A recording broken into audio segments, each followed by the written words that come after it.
Hey everybody, Mike with Games Played Badly, and today on Session Zero I talked to one of our old friends, Joel, with Midlife Dices. He is someone I spoke with last March, I believe. He was episode 9, about one of his crazy creations. And he has another amazing creation that he's coming out with this week. Have you ever thought of what a spell focus is? So a spell focus could be something like this funnel, if you wanted to be this funnel, or it could be this mug. It's something that helps you cast your spells. Well, Joel took this a step further and made some amazing items that are not just something you hold in your hand and cast your spells through, but actually benefit you as magical items. Can't wait for you guys to see all of that. His module's name is, and let me prepare myself, Professor Bucknold's Closet of Confiscated Spellcasting Foci. Hey, I did it. I have my patented gemmed firefly shirt on, and I love them. They're nice and soft, and this is a brand new one. If you want a shirt like this or one of the hundreds that he has up there, go to gemfirefly.com, and when you get done buying 30 or 40 shirts like I do, you go to checkout and you put in our code BADLY15, badly 15 at checkout for 15% off your order. But the focus now is all about this interview, and that interview starts now.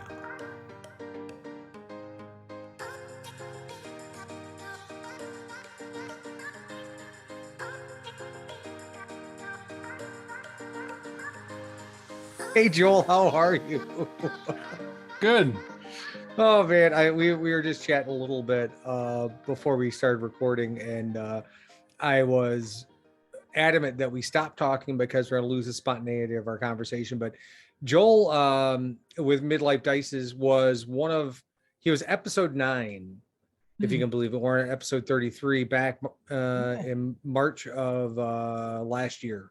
So, and we had talked about the Raconteurs Lexicon Volume 1 through 4, and Joel and I have kept in contact, and he has contacted me again about I swear he makes these names up just to twist my tongue up, but it is I'm reading off the screen. It's Professor Bucknold's Closet of Confiscated Foci. Very close. Did I screw it up?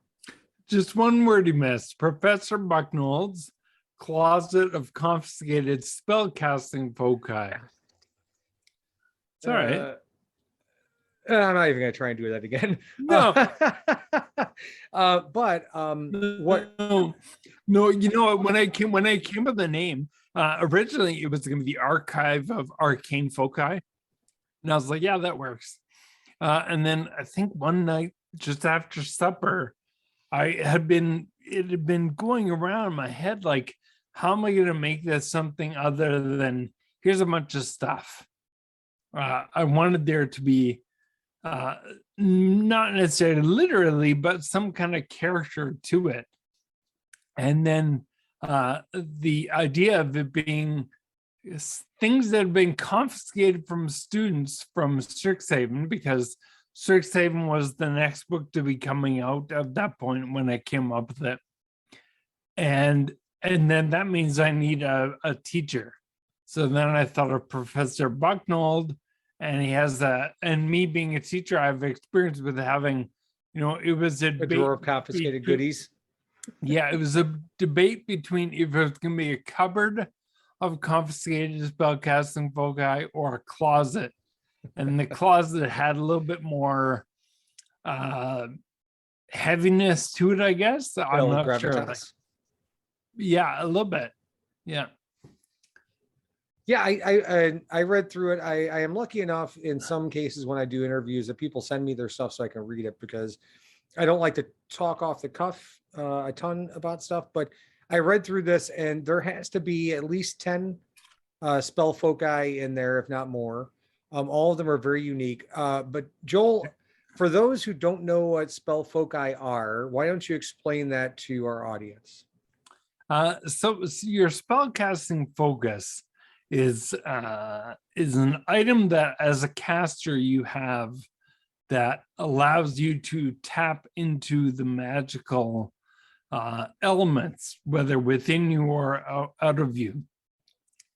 So typically you think of, a wand or an amulet, something like that, something you wield. For a cleric or paladin, it'll be the holy symbol on their shield.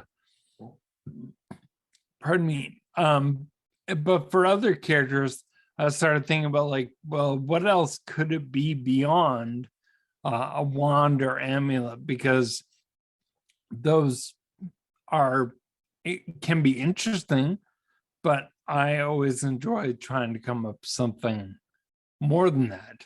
So I had a huge list of about 80 or 90 of these things. And then I started whittling it down.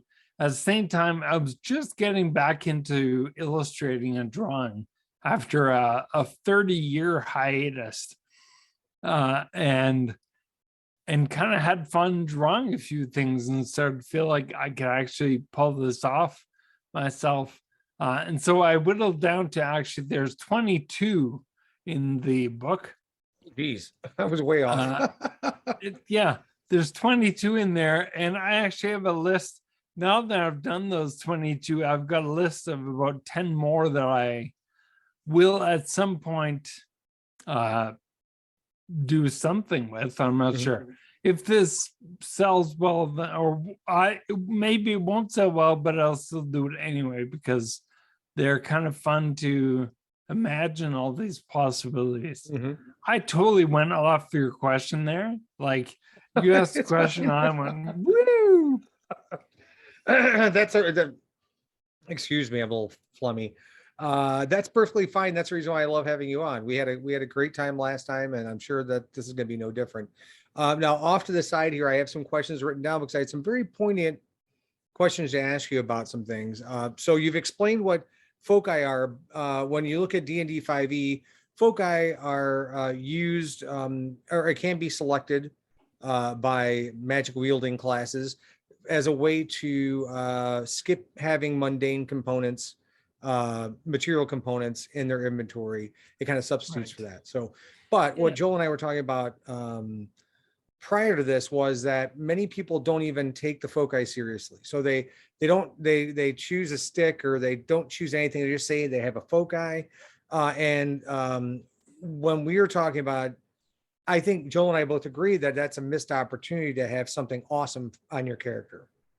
Yeah, and it just felt like very underdeveloped in all of the 5e books. There's, I'd be generous in saying there's a paragraph, right? At least as far as I can find, unless someone else out there knows of something, I don't know about it. I've been looking up, trying to search my way through all the books, and really, what you said, the part about it circumventing the need for components in your pouch other than the valuable ones, right? Non-valuable components, and then being able to wield it. You have to be holding it, and then the one rule I came across is that you can use the same hand you hold it with to do the somatic components. So you have to be holding this thing. You have to somehow, touch it if it's something on your head, holding it in your hand.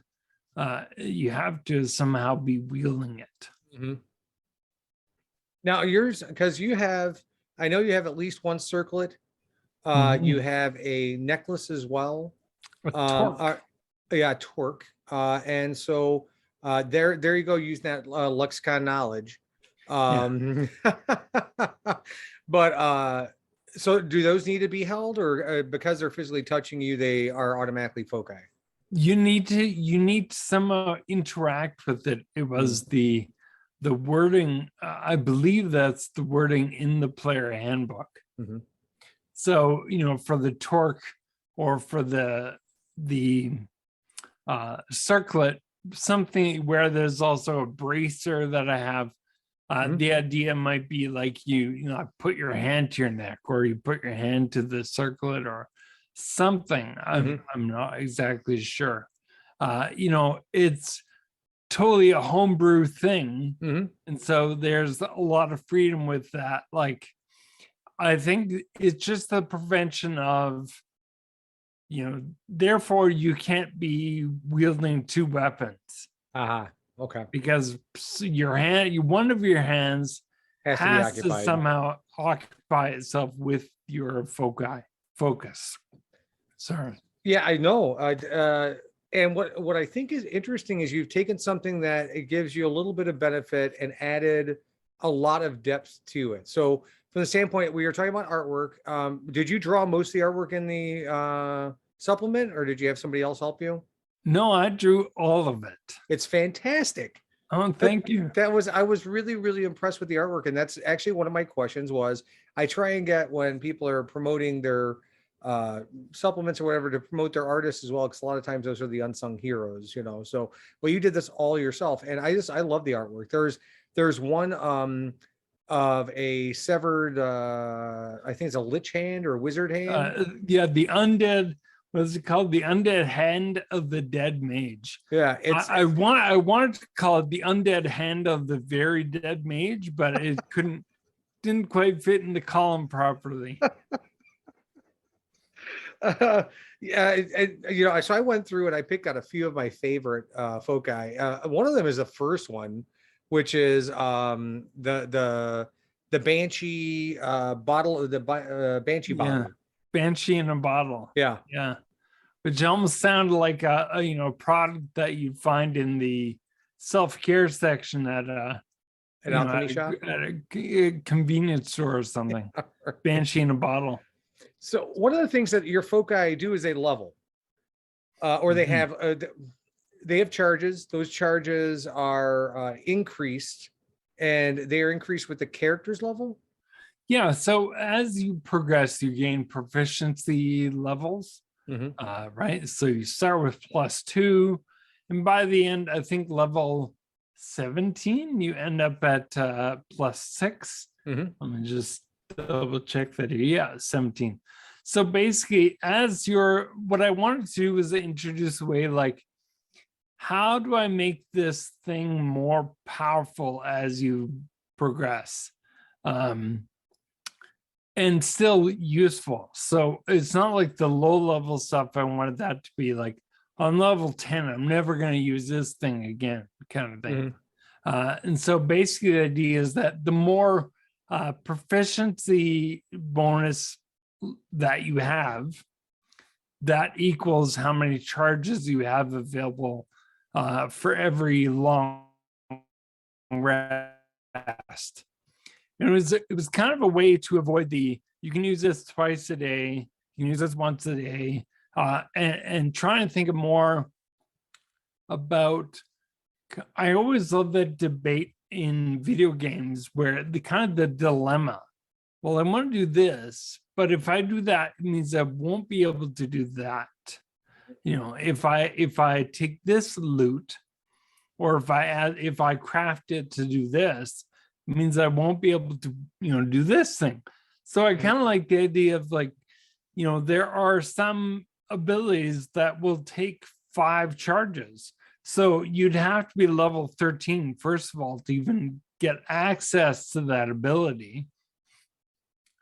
But in doing that, using that, saving your spellcasting focus for that 5 charge ability means you won't be able to do that 2 charge ability or the 3 or the 4, because you at maximum will ever in a day only have 6 available to you. So I like the idea of, limiting and forcing people to make choices about, this ability would be really useful right now, but if I do that, I won't be able to do this thing, which might be more useful later on. Right. So just to kind of clarify a little bit for those who may not quite understand, I'm showing I'll show a page of one of these items so you get a chance, but each, as opposed to a foci just being a holy symbol, which does nothing more than whatever ability it states in the Holy symbol is a little bit different because you can use them to turn undead, but let's say a wand, for instance. A non-magical wand, the only thing it really does is the material component aspect of it.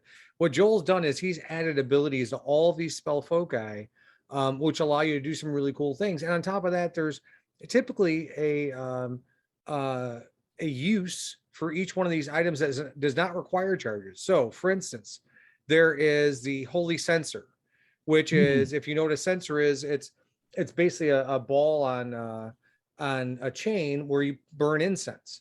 Well, that item tends to its abilities tend to revolve around auras. So 10 feet around that censer as it's kind of burning. But the other thing is you can use it as a flail. So you can take it and just start whipping people with it if you want to. Yeah. Which I showed to another friend, and he right away said, I grew up, my guess is in a Orthodox or a church that used a censer. Mm-hmm. Is that I always kind of wanted to fling it around.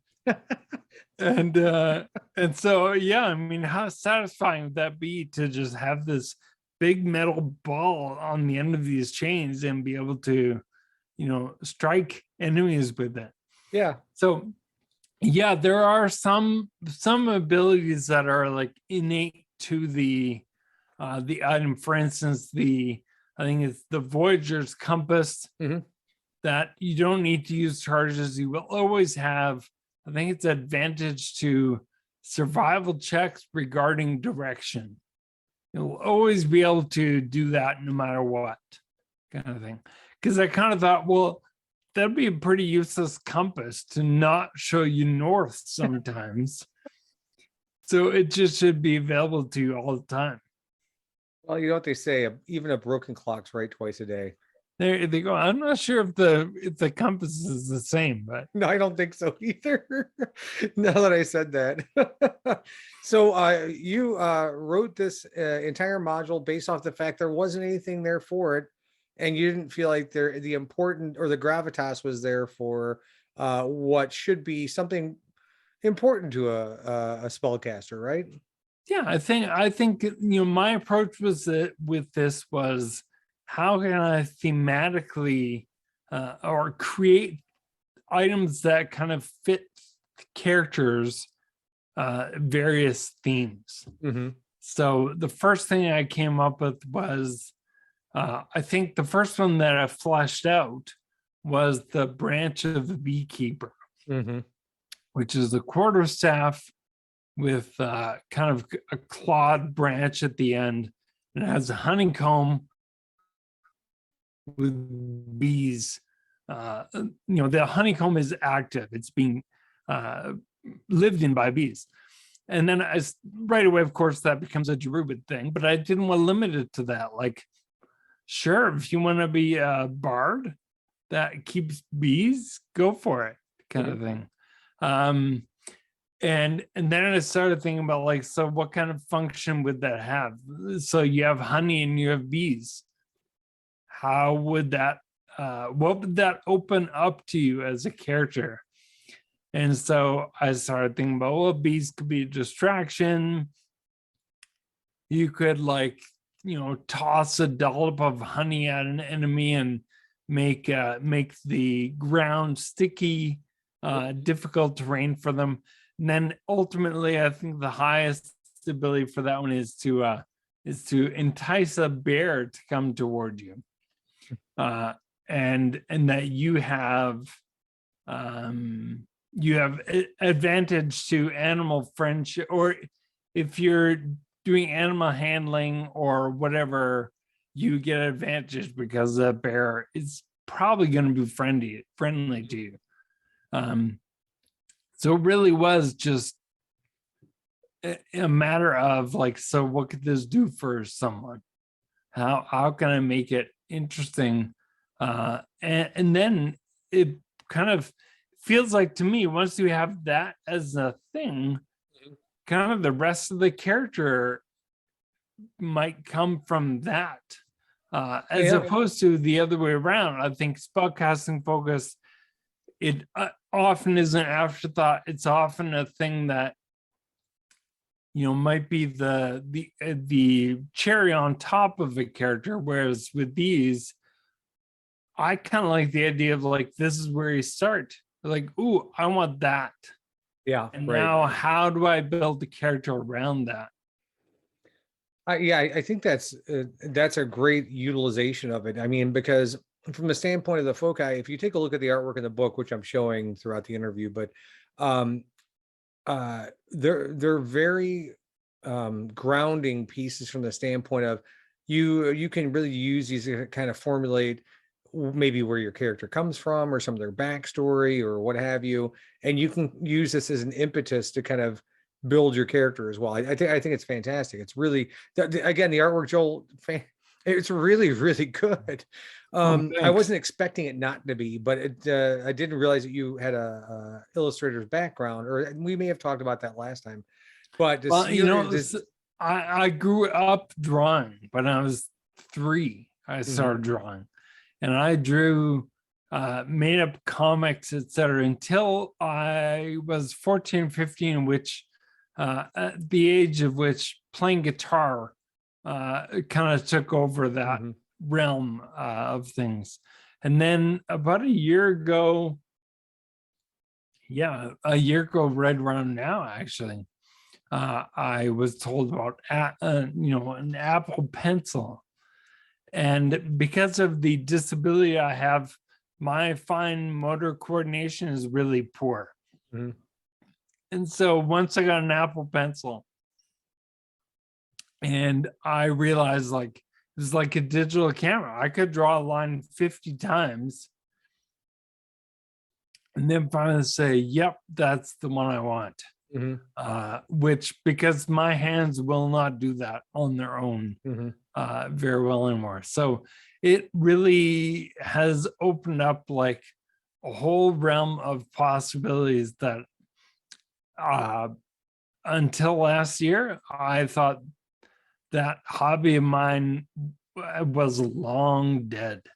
And now I love it. I've gotten to illustrate parts of other people's work. The 5e supplement that Bogus Cheesecake put out recently, Balarius, I put in a few pieces in there.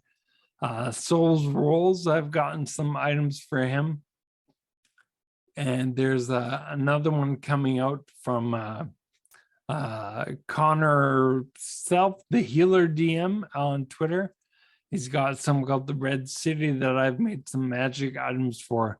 So Nice. it's like, it's all of a sudden I'm back in my youthful hobby, and it's a hoot. Well, and all because of an Apple Pencil. Who knew? It absolutely is, because all of a sudden I was like, oh, hang on, I can actually draw because of this. Mhm. Yeah. I think it's a big shout out to Apple too. Yeah. And then the app that I use, Procreate, is fantastic. I can't believe that program is as inexpensive as it is. Mhm. But if anyone's ever wondering about, can I draw? I would say try those 2 things out, and you will probably be convinced that yes, indeed you can. Yeah. Yeah, the compass was fantastic. The hand was fantastic. The censure was I mean, like everything. I was looking at all this stuff thinking, oh, I didn't look at the forward to figure out who the artist was. I just figured I'd let you plug them. But yeah, it's really, really good, Joel. I loved it. And what I thought was really cool about it was just looking at those pictures was like I could visualize a character that I could imagine using that foci. Mm. Yeah, that's awesome. Yeah, it's very cool. Very That cool. feels good to Mhm. hear. Yeah, I just Yeah. like to, from the standpoint of like the censure, which just got me for some reason. But well, lapsed Catholic, but we're not going to go into that. But yes, Sure. I mean, having those flying around, I always thought that I was going to get hit with something and like be burned to death because I was an altar boy. So those robes go up like that. So I was rather Yeah, yeah. concerned when that thing made its rounds. Yeah. Yeah, no, that was a fun one. That one actually, I've done some late stage changes to, but I think it ended up being better. Yeah, it's really Uh, cool. I just imagine a cleric trying. I was trying to figure out how I could get a cleric to use them because that'd be an Yeah, so amazing weapon. basically the idea, and I think in the drawing I have the emblem of the Morning Lord Mm-hmm. on Lathander. the center itself, so it becomes your holy symbol. Mm-hmm. You would have that made into the item itself, but Oh my it goodness, it, that's so it epic. does. It was lots of fun actually doing research about different incense and what that incense does, Mm-hmm. and I kind of had to whittle it back because I had all these ideas, and I was like, "Oh, I could do that. I could do that. I Mm-hmm. could throw that in there." So I think a late stage one that I put in there was shoot, what is it called again? Let me just go to it here. There it is. The what is it? Oh, frankincense. That I had no idea that frankincense caused kind of psychedelic Hallucinations. hallucinations. Thank you. And so I was like, oh, that's perfect for like to do that to an enemy. So then I found the spell hypnotic pattern, and I'm like, well, that makes sense, right? You're making them just seeing things. Yeah. So lots of fun Oh yeah. possibilities. Yeah, absolutely. And then there's the Meniscus Orb, which my favorite part about that is it's kind of this watery orb that you hold in your hand. So that's really cool to begin with if you're casting with it. But then the fact that it can shrink down into basically a drop of water in your hand. Yeah, and that when you're sleeping or you want to be somewhere without this, orb of water Mm-hmm. hovering over your hand, that you just have a little droplet on your palm, Mm-hmm. and so you can hide it in that way. Yeah. Yeah, my favorite one of from the Meniscus Orb is the Wrecking Ball, where basically I didn't see that one. the density of it, it becomes extremely dense, and you throw it at a foe, and then if it hits a foe, it splits into two, and it can hit two more foes on the way back toward you. Oh wow. Yeah, so that's a high level one. You got to be level 8, 9 for that, I think, because it has 4 charges. So one thing I wanted to try with this one that I think I'll save for volume, well, not think I'll save, I am planning on putting with the volume 2, because I do have a growing list of more ideas that I'm actually going to create a one shot that's basically like a heist, where you have to sneak into Professor Bucknold's closet to get back a fellow student's spellcasting focus. They've had it confiscated, and they're asking you to retrieve it for them. Right. And yeah, so just trying to think of how do I make that, it can't be deadly. Right. You can't have professor killing students. Right. So, but I've been working with Scald. I can't remember. Scald of Shenanigans. Is that the name? I apologize. Can't remember. And they've been helping me with creating traps and puzzles. Very good. Because I figure it's going to be trap and puzzle heavy. Oh, that'll be so much fun. Gotta love that stuff. Yeah, So I there's like people the who idea of a heist. Yeah, right, exactly. A Foci heist. Yeah, exactly. My favorite is it's called the Ravenness Reliquary. Oh, I love that one too. That's so cool. Yeah, and so I love the idea of like holding up this container of ashes, but I'm a sucker for roll tables. I love randomness and not knowing what's going to happen. So with the reliquary, you choose which ashes you are going to channel, whether that's ashes of the beast, I think I have 5: the ashes of the beast, the protector, the enraged, the undead, and the banish. And what I did is in each one of those, I took 4 kind of innate abilities of, let's say, beasts, undead, demons, devils, heroes. And so you can choose, well, I'm going to spend 4 charges to access the ashes of the enraged, which is basically a barbarian. So then you roll a d4 and you see what ability you get for the next minute. And so I love that idea of a lot of the items. What I'm trying to do with them is I want spellcasters to get into the fray. And so, you know, with that idea, well, you know, it gives you a +2 bonus to melee attacks and damage. You're a spellcaster. That means you're going to be doing melee stuff. And that's kind of fun. The idea of, like, you know, the risk versus reward of get in there. It might hurt you, but, you know, we'll see what you get. So when is this going to be available for purchase? It's going to be on DM's Guild Tuesday, January 11.